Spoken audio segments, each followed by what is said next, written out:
Kay Balumo, halag sa langit ko makabati og mga simbahan nga nay mga kanta parehas nini. And I praise God that this morning we can have it here. Okay? And so mga parents, your children are here and they are developed not only academically but they're developed as musicians as well. They can sing and other things. Okay? So this morning as we have this time, I would like to bring a message this morning that all of us can understand. And maybe some of you are anticipating for this one. Because as far as we know, the lives that we have right now is involved with the lives of other people. Meaning, ang atong kinabuhi karon, nabutang po nang na-interest sa mga kinabuhi sa uban.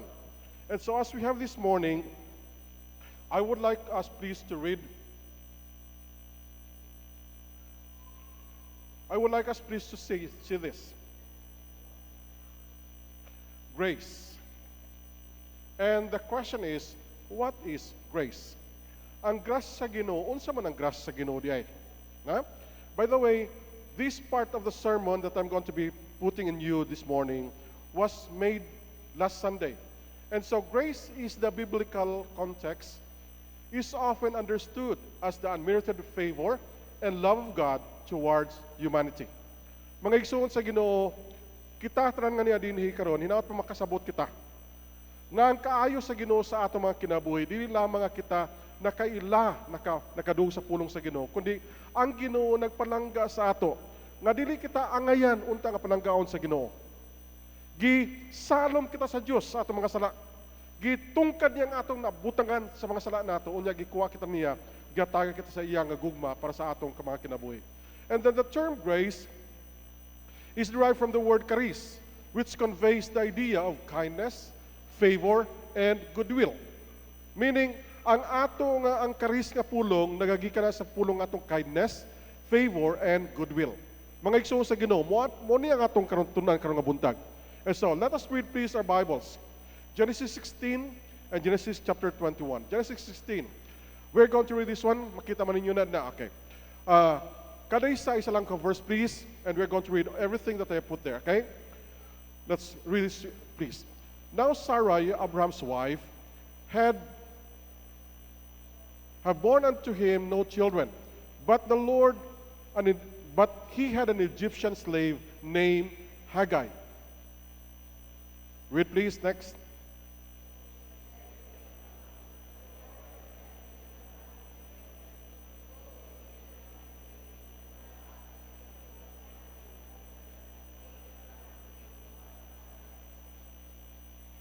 So after Abram had been living in Canaan 10 years, Sarai, his wife, took her Egyptian slave Hagar and gave her to her husband to be in his wife.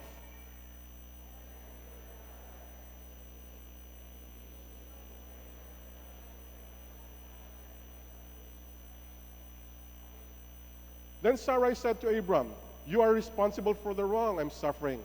I put my slave in your arms, and now that she knows she is pregnant, she despises me. May the Lord judge between you and me."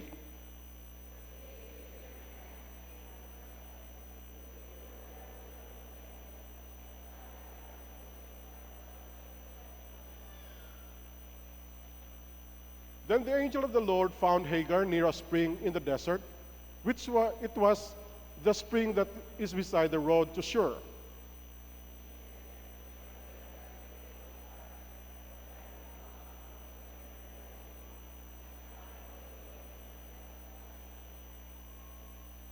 Then the angel of the Lord told her, "Go back to your mistress and submit to her."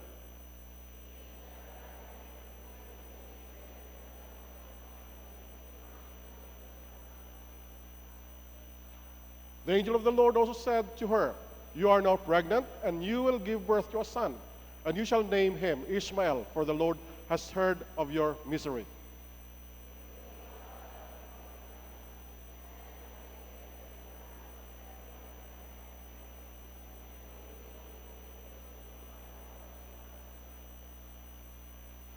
She gave his name to the Lord who spoke to her, "You are the God who sees me."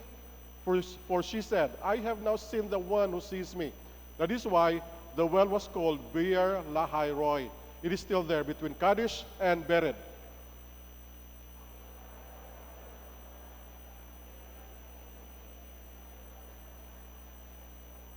Abram was 86 years old when Hagar bore him Ishmael. Mga igsoon sa Ginoo, ingala sa ang atong naibawan nga kani nga pahinas kasulatan nagasulti sa ato usa ka ngalan. Sa usa ka babayi nga dili Ehipto, dili siya Hudiyo. She was an Egyptian. Now, an Egyptian and a Jew could never be together. Pero si Hagar usa sa ulipon sa pamilya ni Abraham. And so Hagar was a person who is not above Sarai. And so Hagar was a person that was used by Sarai in the family. And so one day Hagar became pregnant with Abraham as the husband. And so we know this, that Hagar bore a son named Ishmael. Okay? Genesis chapter 21. We're going to read a longer chapter, please. Now the Lord was gracious to Sarah and said, the Lord did to Sarah when he had promised.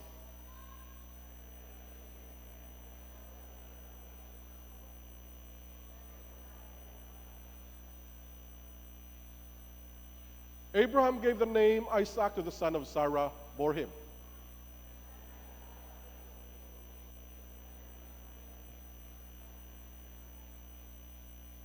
Abraham was 100 years old when his son Isaac was born to him.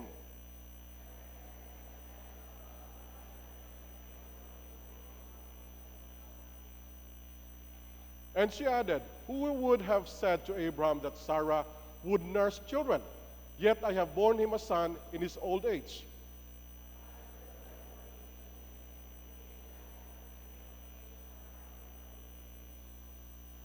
But Sarah saw that the son whom Hagar, the Egyptian, had born to Abraham was mocking.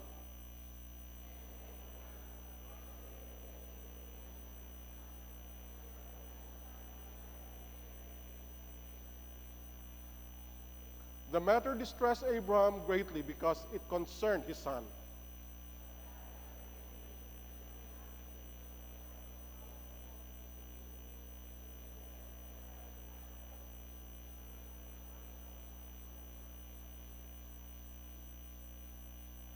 I will make the son of the slave into a nation also, because he is your offspring.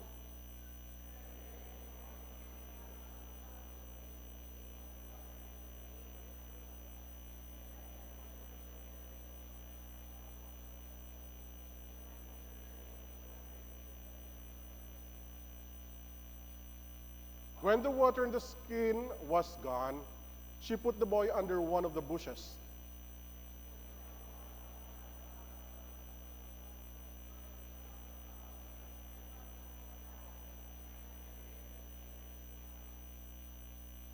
God heard the boy crying, and the angel of the Lord called to Hagar from heaven and said to her, what is the matter, Hagar?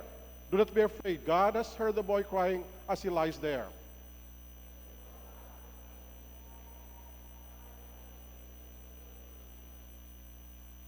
Then God opened her eyes and saw a well of water. So she went and filled the skin with water and gave the boy a drink.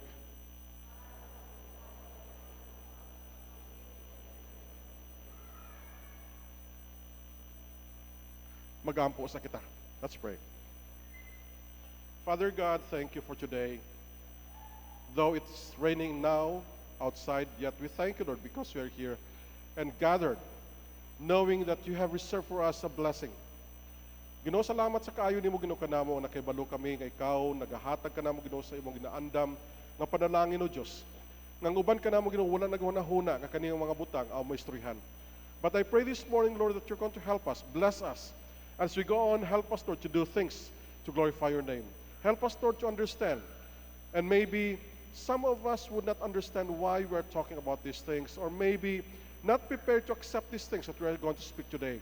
But I pray that as we have these things, Lord, bless us, help us understand, and help us, Lord, accept these things before you. Thank you, and I pray in Jesus' name, amen.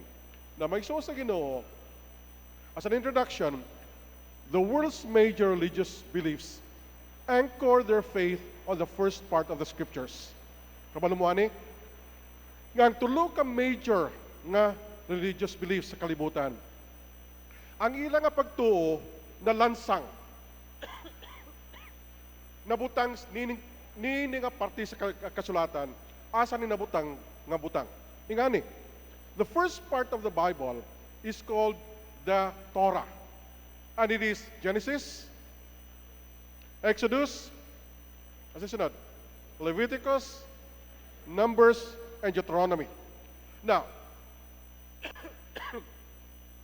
ang mga Hudiyo nagatuo nga morning ilang primero gyud nga kasulatan. Kita nga mga Kristiyano nagatuo nga dili lang kana sila tinuod. Dapat dugang. Pero kay balo mo may sa Ginoo, tulo ka grupo. Number 1, Judaism. Ang Judaism, grupo sa mga katawhan na nagatuo ang ilang sinusunatan sa Biblia, mao nang atong ginatawag nga Pentateuch or Torah. Ay kaduha is the Christians. And according to what we know, Christianity wrote about Jesus Christ 70 years after Jesus died, or 70 some AD. Namatay si Kristo, 33, gisulat nila ang Biblia, 70 AD. And so, what we have here is a living or a testimony that you can never argue with. Example, ngani. Si John the Beloved, nagsulti, nakita na ako si Kristo, nakauban ko sa iya, nadunggan na ako siya, nakauban ko pagtulog sa iya, nagunitan na ako siya, and everything he said, I knew that. It's me who saw him. Ang uban ng mga disipulo sulti, nakita na mo siya. Gisulat na ko ni nga may bawaan ninyo nga siya ni siya. So nakita mo nga the Christians who wrote about Jesus Christ really saw him as a person. Now, the third group is this. The Muslims wrote about the Christianity that they thought they had about 600 AD. 600 AD. Meaning it was too long. Dugay kay naitabo nga ilapos nat niya na. And then they based their writings on the writings of the Christians. E so maigsuon sa Ginoo ngani. Kung maglantaw ta, makita nato nga tuluday ka grupo ang naglantaw ni nga butang, nga makita nato nga ang ilang nga paglantaw sa mga butang atong lantaw karon, makita nato nga pareha sa ato. But look at this. Islam is a forwarding that our OT or Old Testament heroes of faith are Muslims since they are found in their Quran. Kabalo mo ani? Kang ilangan makita nilang ilang mga Old Testament ng mga heroes, atong mga Old Testament heroes, makita mabasa ang mga ngalan nila sa ilang Quran. So inang nasulti nga ang ato nga nasa Old Testament, mga Muslim na sila. Example, Abraham. Example, Moses. Example, David. Example, daghan pa gyud. But look at this. Kani nga mga ngalan makita nato nga mo din ning makita. Number 1, they say Abraham was a Muslim. No, he was not. Number 2, they say Ishmael was a Muslim. No, he was not. And maybe they would say even Isaac was a Muslim. No, he was not. Really, he was not. And so what we have here is the conflict of names and ancestry that makes our fact harder to defend. But we can defend it. God's grace did this for us. Ang kaayo sa Ginoo naghatag nini sa ato. And so what we have here is that Abraham, nasa Abraham. Ikaduha, nasa Isaac.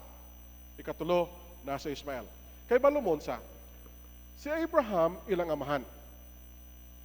Abraham was their father. Isaac was the son of Abraham. And Ishmael was the son of Abraham too. Balis ka na ng position. Kay si Ishmael ang magulang, si Isaac ang manghod. Pero ang ilang amahan usa lang, si Abraham. And so mga igsuon sa Ginoo, di ba dapat unta nga mga igsuon magpalanggaanay? Pero kabantay mo unsa? Karon sa kalibutan, ang number 1 nga kontrast sa mga anak ni Ismael, mga anak ni Isaac. Ang number 1 lang nga pampatyon mo na sila. Mo na sila bay. Ang conflict raw sa Middle East mo na sila. Ngano man ang conflict sa Israel? I can't give you the answer, but I may suggest something later on. Okay? So, man's goodness can never be as good as God's. Ang kaayo sa mga tao, dili gid pwede nga mahimo pareha sa kaayo sa Ginoo. That's number 1. Ang kaayo sa Dios nga makita nato dili maparehas sa kaayo sa tao, di maparehas sa kaayo sa Ginoo. Kaya ang Dios maayo all the time. Ang Dios maayo all the time. Nga iyang himuon, makasabot kita nga ang iyang ginahimong mga butang pinakamaayo. As a matter of fact, sometimes we feel like what He is doing is not good for us. But as far as we know, the things that God is doing is for us. And though we don't like it, it's our best for us. And so, God's goodness can never be as good as God's. And then, we can say it this way. Number one, for Sarah, she thought good of having a baby through Hagar. Now, remember this. Kaninga panahon, nagsaad ang Diyos kay Abraham. Di ba? Nagsaad ang Diyos kay Abraham o kay Sarah na mga anak mo, unya mahimo mo nga amahan sa mga nasod. Now, the problem is this. This time, Abraham was aged about 80 plus years old. Si Sarah, mga 80 plus years old. Now, sa ato karon din magotsinta ka na, makabata ka pa ka, di na. Di na, di ba?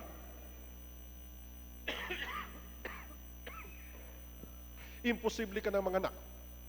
Pero Diyos nasulti sa ila, Abraham, I am going to give you a son. You're going to be a father of a nation. And Sarah is going to be their mother. Si Sarai, na nagapaminaw sa likod sa puwertahan, nakadungog. Pagsulti sa Diyos kay Abraham ni Ana, ingon sa pulong sa Ginoo, si Sarai nagkatawa. Nagsulting mga anak ko. Akong lawas, 80 na, mga anak pa ko. Mga anak pa ko. And so Sarai thought it good. Nga maybe na yung Diyos na ipaagi ang Diyos nga mahimo niya. Nga dili pinagi sa ako, kundi pinagi sa uban. And so Sarai said, I'm going to give Abraham my slave. And the name of the slave is Hagar. Gibhatang niya sa iyang husband. Ingon niya sa iyang bana, darling, naamang ko'y kanang kasuguon ba, kanang Egyptian bitaw. Gwapa ba yan na, muna pa duluga. Na, ambot lang ko, gwapa man dito. Pero gwapa man siguro. Na, sa ilang nga panon, gwapa man ginasla. Na, darling, sige na ba, hudulog mo. Ika mo na yung mga sawahon, uban sa imo. Si Abraham po nga gapangita paagi nga mga makaanak, gidulog po niya si Hagar. And according to what we know, Hagar became pregnant. So she became pregnant, but the problem is this. When she got pregnant, si Sarah became envious. Kanang ambot mga ano usay, no? Makita nato nga gihatag nimo sa mga bana pagkauman nga naghihimo na sa bana. Ang imo una nganong gihatag man ako to? Pagkalay-kalay nako. So she became envious of the relationship. And so Sarah was thinking, why did I do that? And so she felt envious of that. And so she let Hagar go and escape. Excuse me. And so Sarah said, Hagar, you go. Di ka na ako kinahanglan dinhi. Di ka kinahanglan dinhi. And so Hagar said, I don't need to be here. I'm leaving. But you know what? The angel told Hagar to get back home. Ingon niya sa kay Hagar, agwantaha ang kahimon sa imong babae sa imo because that's my will. Kung sa ato pa, bisag unsang himuon niya, agwanta lang. So may igsoon sa Ginoo, makita nato ba ang kayo sa Ginoo dinhi? Nga di niyo makita kung unsa sa Dios gipagpili sa kay Hagar nga mahimo siya nga alaga sa Ginoo. But we see God is good in choosing her as a person for His glory. Now, the second one is this. God's goodness is often hard to live with. Ang kaayo sa mga tao say haskang disura nga kinabuhi. Usay nagahuna-una ta pinakamaayo man nga butang ngano di man ka magkinabuhi ban sa ako. Ang unahuna ni Sarai ngang iya nga paghimo niya mga butang para sa kay Hagar, pinakamaayo. Ang una-una niya nga kung si Hagar maghimo sa mga butang para sa iya, tibuok nila nga pamilya, okay na. But it's not. Because the goodness of man is often hard to live. Now, kita sa Pilipinas karon kay balumon sa atong kimtangan. Kita karon kaning adlaw, wala pa kay tag-ulan. But this week is going to be a rainy week. Kabalo mo na, di ba? Because there's a typhoon coming. Typhoon as wide as the Philippines going to Japan. But the whole Philippines almost like hit. Last week, one typhoon hit also. It hit Cebu, Davao, Palawan, Negros, and somewhere here. Kay Balumonsa, usa mga butang nga atong dili mahibawan ngano man nga nga atong kimtangan. And then one karon nga buntag I saw in the internet, I said, excuse me. Sa internet nakita na ako nga buntag singon pa nga wala nakapangaman ang tibuok ka Pilipinas. But look, too often our goodness is not good as God's. Lisod ang atong kaayo usahay, kay kita ang atong kaayo ibutang nato nga standard sa uban. But look at this. It says like here, the birth of Isaac. So, ang Diyos na kahinumdum nga si Isaac, nga si Sarah, di sa aran sa Diyos nga mga anak. So, ang 80 anyos nga babae nga si Sarah, nagkanang aporos. Kung sa ato pagkaroon din has kang disura naman na, 80 anyos sobra. Di ba? Sa una, magtindog ka, straight. Unya, later on, kung maburos ka yung anak. Unya, karan ka ni ani naman siya. O saan na pag-iani? Di ba? Pero, naburos si Sarah. Yung ba sa pulong sa Ginoo si Sarah naburos siya, dili tungod kay Abraham, tungod sa gahom sa Diyos nga gigamit niyang bana. And so, Isaac came out as a birth from Sarah. And then, the watchful mother, Sarah, was just watchful and envious of everything that was going around. Si Sarah, nagabantay siyang anak, nga tao na, unyang iyang gabantayan, ang iyang anak nga galakaw-lakaw, nga wala pa nagalakaw di ay, unyang iyang galang tao din, ang anak niya dito, unyang anak sa iya nga, katong iyang sulugon, si Ismael. Si Isaac to dito, gahigda pa, dito si Ismael, galakaw-lakaw na. Mga iso sa Ginoo, if you can see that one there as a good mother, you can say that the goodness of God is between them. Ang kaayo sa Ginoo sa kay Sarah, makita niya nga sila gidala sa Dios, nga makita niya ang kaayo sa Ginoo sa iyang kaugalingon. Because she became pregnant at old age.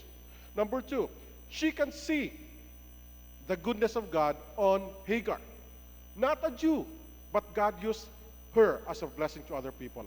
But may so sa Ginoo, ang kabantayan ni Hagar ni Sarah niya, nga naman yung akong ulipon nga naman yung anak din nga mas di man akong anak. She was just envious. She was just pitiful. She was just trying to do everything. And so, what happened next was this. Sarah influenced Abraham. Yung pa sa pulong sa Ginoo si Sarah, wa niya gawayon to si Hagar, ang iyang gawayon niyang bana. So, di ina maglayas. Di ka? Sulti na lagi nga maglayas. Kapila, kadaghan siguro niyang sultian. Sa Abraham, di man masugot. Nga naman, iya man itong anak. Iya man nga sa asawa ko. Sugot ka. Napalayasan imong anak. Si Abraham, di mo sugot. And so, it was a battle in the house. There was Sarai over there, Hagar over here, and Abraham in the middle. Sarah was saying, Abraham, let him go. And so Abraham said, Lord, what I'm going to do? Unsa nga kung dapat himuon ini nga panahon? Palayason o dili? Papuyon sa balay o dili? Kung akong asawa, mamugos pang yun nga palayason. And so what happened next was amazing. Because when Sarah asked Abraham to throw Hagar out, we know that the best thing to happen is to let God do His will. Diba? Kung wala ka na mahimo, wala ka na itubag, wala ka na may hatag ng mga butang para sa imong kauban, what you can do is say, Lord, I surrender. Do it your way. Do it your way.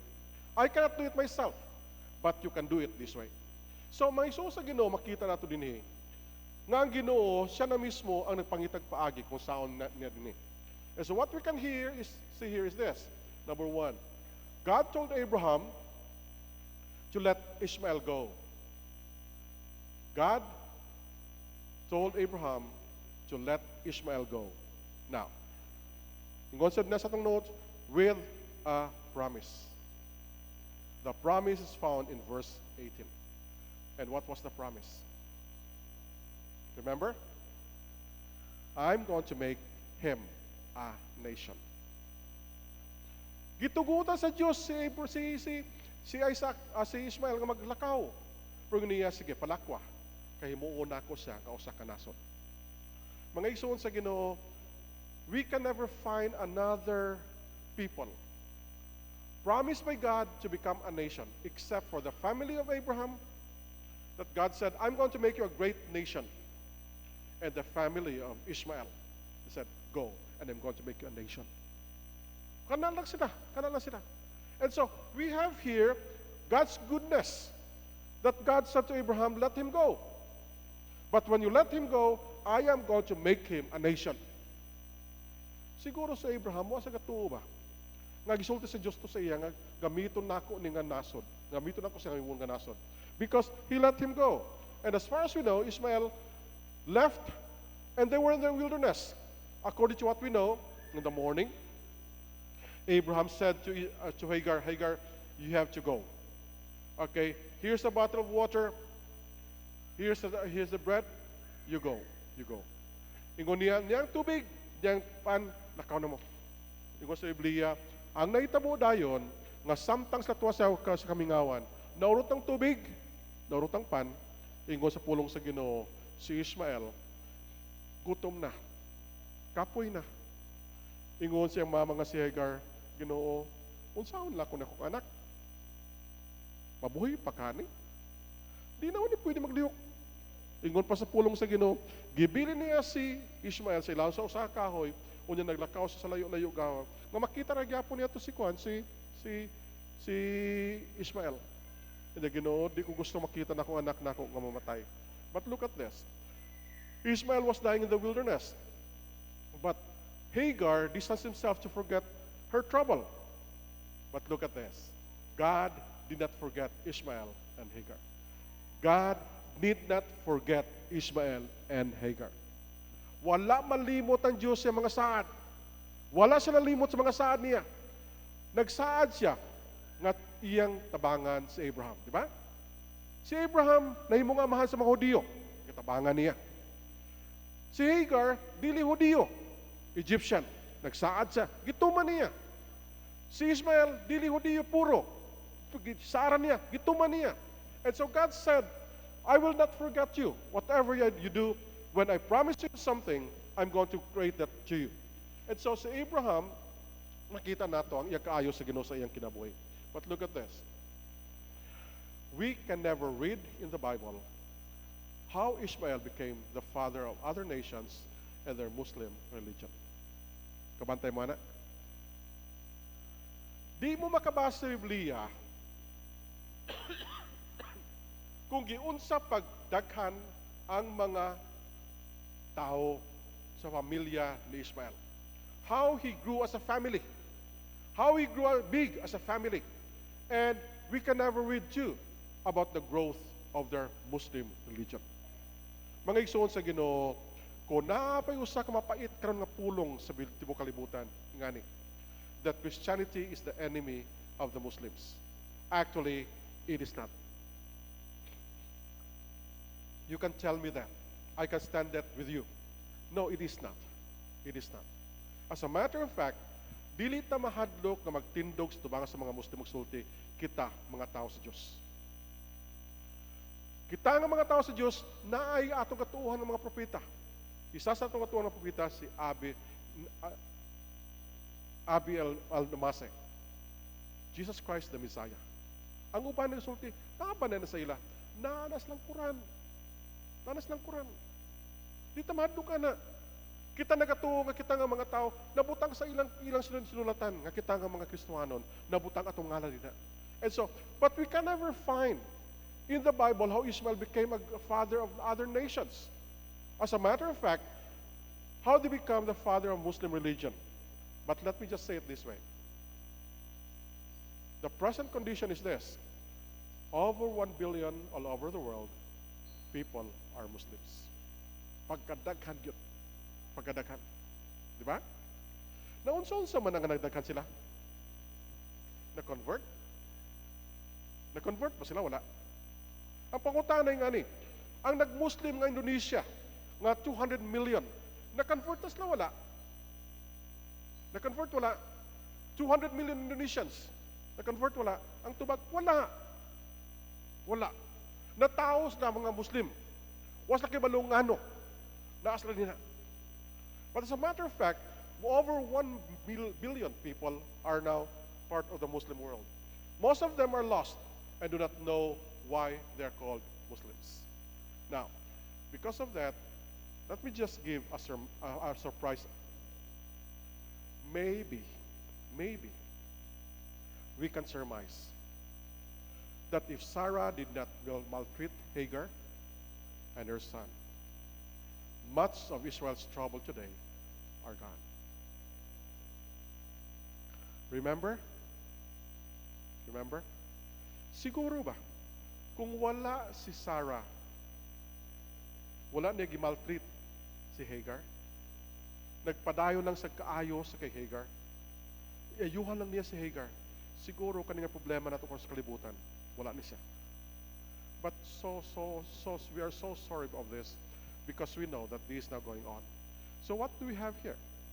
What we have here is the grace of God going on. Sa atong karong kahimtangan, unsa ito masulti? Ang grasya sa Ginoo nag-uban sa ato. Nag-uban sa kay Sarah, kay Abraham, kay Isaac. Nag-uban kay Hagar o kay Ishmael. Ang kay Ishmael nabalhin lang. And so, we praise God for His goodness on us. That though it is harder now because of our conditions, yet we can go on to serve God for His glory. And so, what we can say is that, let us thank God for His grace has made us better that we could have been. Salamat sa kay sa Ginoo sa ato nga siya nabutang sa tumang kinabuhi, iyang gugma, iyang grasya nga magatabang sa ato sa paghimon ng mga butang. Na mag-iso sa Ginoo, isa sa mga butang nga ako nakita karon sa atong kahimtangan is this: pagkadaghan nga mga tao nga former Muslim or EMS na sa internet nagasulti nga sila nakailas la Ginoo. Di ka makatuo. Ang uban sila mga teachers nila. Naunsa-unsa man ang nagbalhin sila. Di matuhan. Ang Ginoo salamat. Na kung sa Ginoo, unsaon ka na ang padala ng pulong nimo sa ila. But you know what? They have learned. They have seen. They have seen the answers of their prayers. They have seen God is good to them. And they are asking, how do we know God? And so, I am praying that one day, maybe Bethel Baptist Church will have some people coming here na nakatoga, nakasutan, kadang Muslim nga mga turbans or whatever. And their question is this: Sir, what should we do to follow Christ? You know what? That's the best thing that can happen here. Now, we don't have the answer for you. But remember this: let's do it peace for the Lord. That may God is going to use us as a blessing to other people. So maigso sa Ginoo, mo na akong dala kang nga buntag sa inyo. Ishmael, Isaac. Isaac became the father of Israel. And Ishmael became the father of the Muslim nations. How they're fighting, why they're fighting, it's up to them, not mine. But as we go on, let's pray to God that may God is going to help them understand that this is not about what they're fighting about, but because of what God has given to them. May God is going to bless this morning, and let us pray. Let's pray. Heavenly Father, thank you, Lord, for today. Thank you, Lord, for knowing that you are so good to our lives. Thank you, Lord, for knowing that you are there all the time for us. Help us, Lord, to be a person of interest in the things that you do. And help us, Lord, do our best, Lord, to glorify your name. You know, nakibalo ikaw sa amang kinabuhi. Nakaila ikaw, Ginoo, sa amo. Naibawan mo mga kasing-kasing. Nakaila, Ginoo, ko sa among mga kaimtangan. Lord, I pray that may people in the Philippines, the Muslim people in the Philippines, will see this as a good thing that can happen to them, that they can have Jesus as their Lord and Savior. Thank you, Lord, for today. Thank you for your goodness. Bless us, Lord. I pray this in Jesus' name. Amen.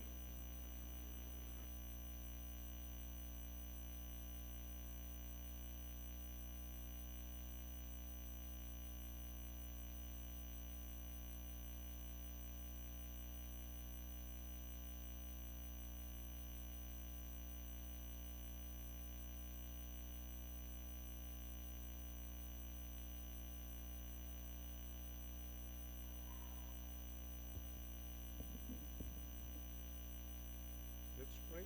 Father God in heaven, thank you for the whole word that was declared in the midst of your people. And thank you, Lord, that we could never comprehend, we could never uh, compare ourselves to your goodness. Your goodness has no condition, Lord, because that is your character. And thank you for your grace. You didn't, wala ka nagpili kung sa nga klases tao. Ang imong grasya, your grace is for all. Even when we were sinners, you have sent your only begotten Son, the Lord Jesus Christ, to die on the cross of Calvary. For those who ever believe it on him should not perish, but have an everlasting life. Lord, thank you that your word indeed is a reminder of who we are and who you are.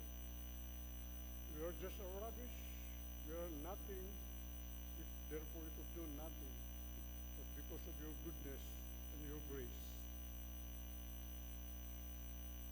we have a value in your eyes, Lord. Lord, thank you also for blessing the school. We are celebrating this week for the 41st year in the existence. And thank you, Lord. It is a measure of your grace that we could never fathom. Thank you also for the teachers that molding, they are continuing to mold the brains and the character of this student, Lord. Continue to help them, bless that school, and also the parents that sent their children to that school, Lord. May it be also, Lord, that they will have a personal relationship with the Lord Jesus Christ. And Lord, thank you also for the blessings, the material blessings you have given all your people these past days, and their farms, and their businesses, and in their work. Thank you, Lord. And as we return to you, Lord, through our tithes and offerings, bless this, Lord, and continue to bless your people to be a channel of blessing. This is my prayer. In Jesus' name, amen.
can feel it, you're working. You never stop, you never stop working. You never stop, even when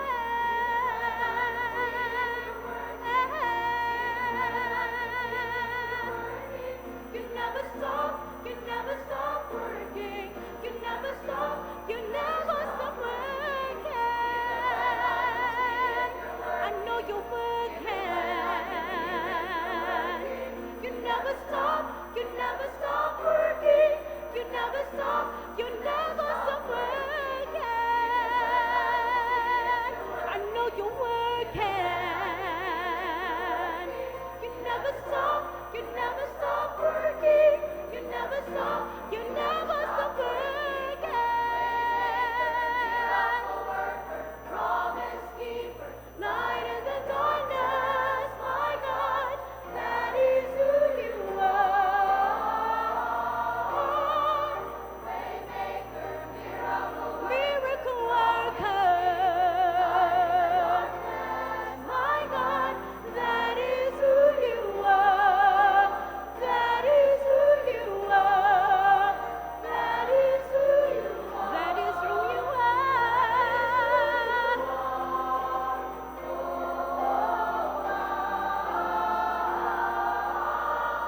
Waymaker, miracle worker, promise keeper, light in the darkness, my God, that is who you are.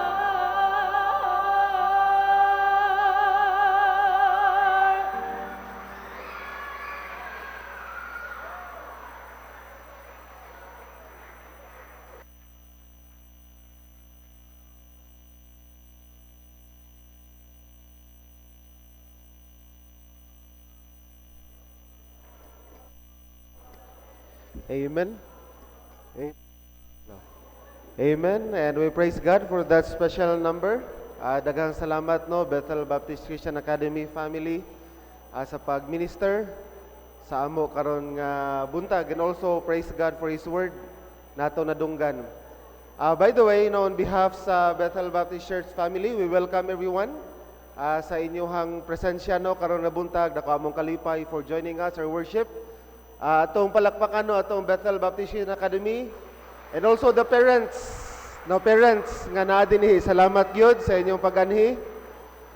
Dili na lang ta magtindog mga kaigsunan no, but we encourage everyone palihog tan-aw sa imong tapad. Okay, kilid, and also say hi no sa imong kilid sa likod and sa imong atubangan. And we are happy no for your presence karon nga buntag. Pipila lang ka mga pahibalo. Una, we encourage our young people to join our Bible club dinhi sa likod after our second service. And also, we are preparing for our upcoming na KESI conference on December. And hinahinay na magtigom no, mga young people, our individual registration will be 300 pesos, and also ang atong church registration is 500. So we encourage everyone to join our upcoming na KESI conference. And also, ang awana, nai-awana this afternoon sa Bethel Baptist Christian Academy. And also, please pray sa atong upcoming na Thanksgiving. I know na atay mga contributions, and we encourage everyone no to participate sa atong upcoming na Thanksgiving celebration. And let's pray for Bethel Baptist Christian Academy no for their upcoming activity this week. And also, kung gusto mo mag-join sa fun run, I think Wednesday, no, invited kayo mo, and you are always welcome to join our fun run. Unsay oras magsugod, ma'am? Unsay oras? 4? Thursday 4 a.m. Okay, so that's all no, and salamat og may buntag sa aton tanan.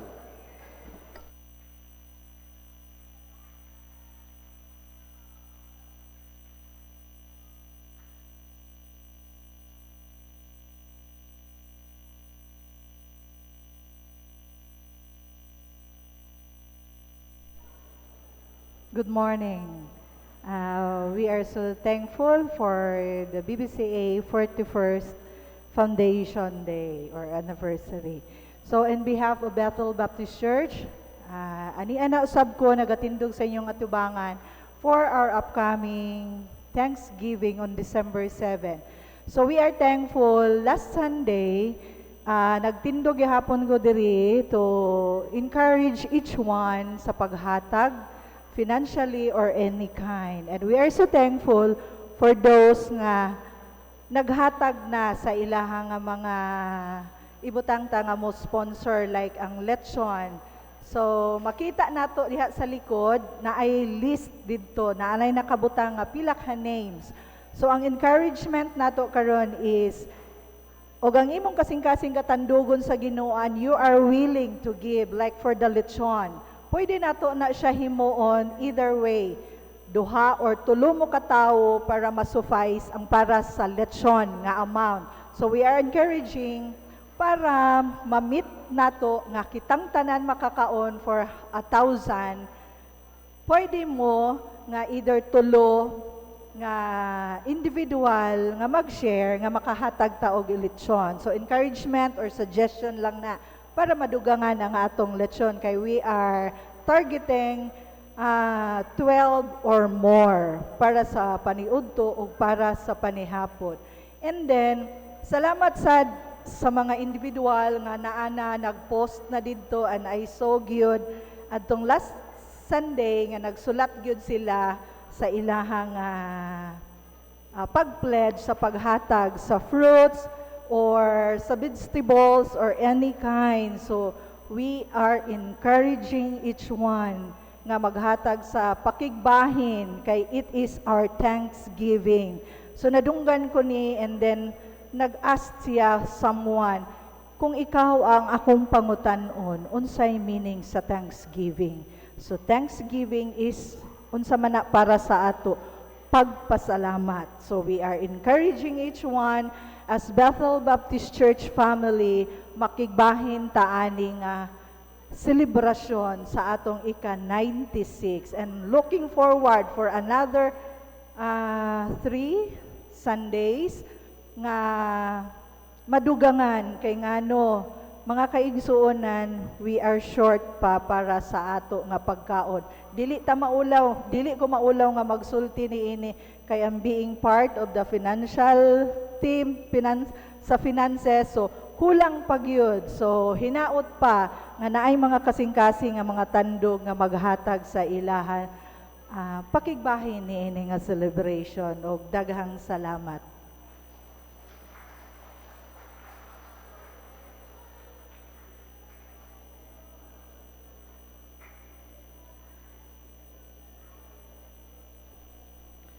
And for our closing hymn, nag-remind ka nato because of the grace of God, natay assurance sa kaluwasan diha sa Ginoo nga dili gyud mawala and ingon pa sa pulong sa Ginoo instantly and permanently nga ato siyang maangkon if we really put our trust in Christ for salvation.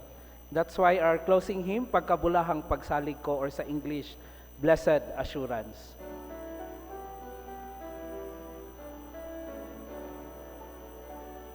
Pagkabulahang pagsalig ko, ang manluluwas ko siya sa Jesus. Mahimayaong akong kalag, iyang dugo nagatubos. Kini ang asoy o gawit ko, ang manluluwas daigunta. Kini ang asoy o gawit kong, ang manluluwas daigunta.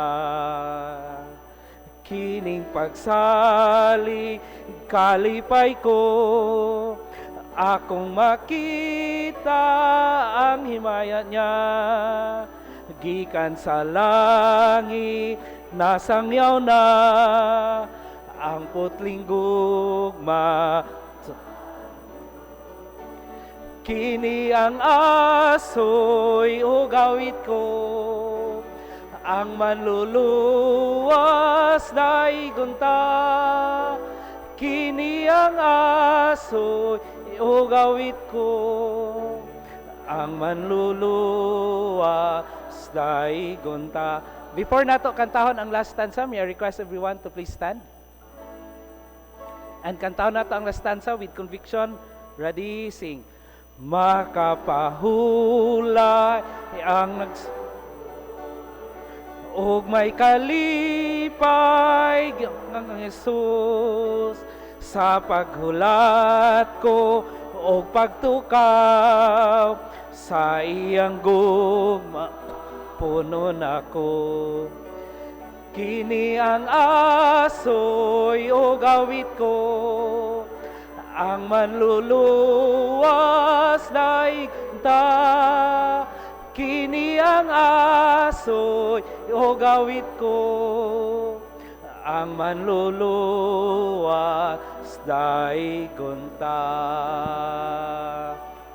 Magahan po kita. Amahan na mga langit noon, salamat Diyos sa mga kaayos sa mga kinabuhi. Nakaroon nga udto Ginoo, nakabutang kami Ginoo sa akong pagtuo Ginoo kanimo, ug tabay kami Ginoo nga kaning semana makita sa uban ng Diyos kung kinsa ikaw sa mga kinabuhi. Unsa kami Ginoo sa mga tubangan.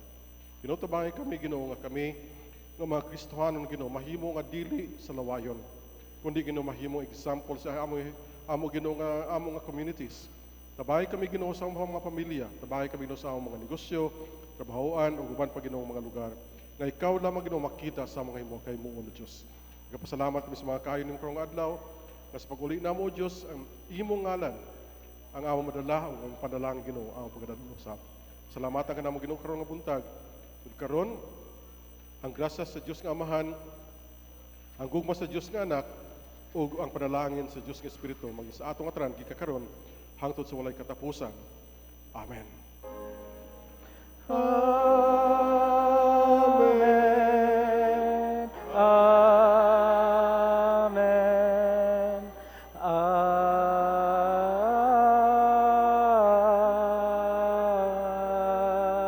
Amen.